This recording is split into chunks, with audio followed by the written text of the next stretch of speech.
Welcome to Sylheti রান্না। আমি আজকে রান্ধি আর চিলি চিকেন রাঁধতে হইলে আমি একটা ছোটো মুরগি একদম ছোটো ছোটো করে কাটিয়া লইছি কিউব করিয়া। সিজনিং সল্ট 3 প্যাকেট, যাতে ছোটো মুরগি এর লাগে আমি 3 প্যাকেট দিমু। বড় মুরগি হইলে 6 প্যাকেট লাগবো। পাপরিকা লাগবে 1 টেবিল চামচ, আদা বাটা 1 চা চামচ, রসুন বাটা 1 চা চামচ, চিকেন টিক্কা 1 প্যাকেট, কারি পাউডার 1 চা চামচ, কিউমিন জিরা পাউডার 2 চা চামচ, হলুদ 1 চা চামচ। বড় একটা পেঁয়াজ কিউব করে কাটছি। ক্যাপসিকাম ইনো দিছি 2 কালারের, একটা দিছি গ্রিন, একটা দিছি রেড। আর লং মরিচ যেটা ওটা আমি 2টা কাটিয়ে রাখছি। তেল দিমু পরিমাণ মতো। আর সল্ট এখন দিতাম না, সল্ট আমি ওই যে দিমু যে সিজনিং সল্ট, ওটার মাঝে সল্টটা আছে দেখিয়া তারপরে দিবালাম এইবার আগে। এখন আমি মিক্সড করলাম একলগে।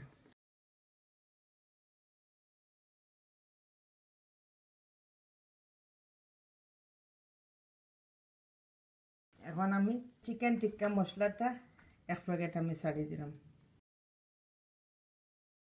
জিরা পাউডার 2 চা চামচ,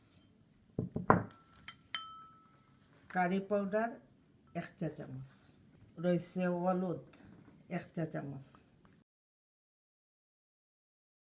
এখন আমি পাপরিকা দিয়ার 1 টেবিল চামচ, জাস্ট কালারের লাগে, কালার সুন্দর হইতো আর কিচ্ছু না দিছি। এখন আমি ওটারে ম্যারিনেট করলাম।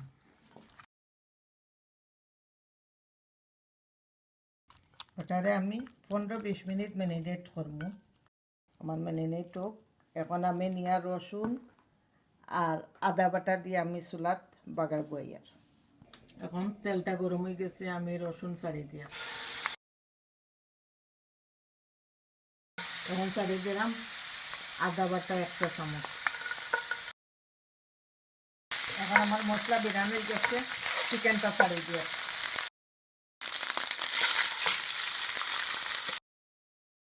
15-20 মিনিট আমার চিকেন ফ্রাই হওয়ার পরে আমি ক্যাপসিকাম পেঁয়াজ ওগুলো ছাড়বো। এখন আমার ফ্রাই হয়,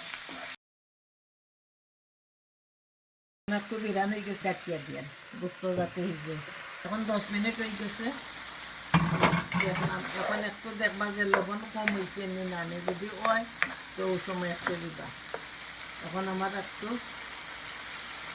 এখন লবণ আমার একটু কম হয়ে গেছে লাগে, এখন লবণ দেব। এখন একটু পরিমাণ মতো লবণ দিলাম। এখন ওটার লোকে সব মিক্স করলাম। এখন আমি 1 কাপ পেঁয়াজ করলাম, লং মরিচ 2-3টা, ক্যাপসিকাম 1 কাপ। আরও 10 মিনিট লাড়াছাড়া, 10-15 মিনিট করার পরে আমার এটা হয়ে গেছে। এখন একটু কম আগুনে রাখি দিন। ওই গেল চিলি চিকেন। Thank you.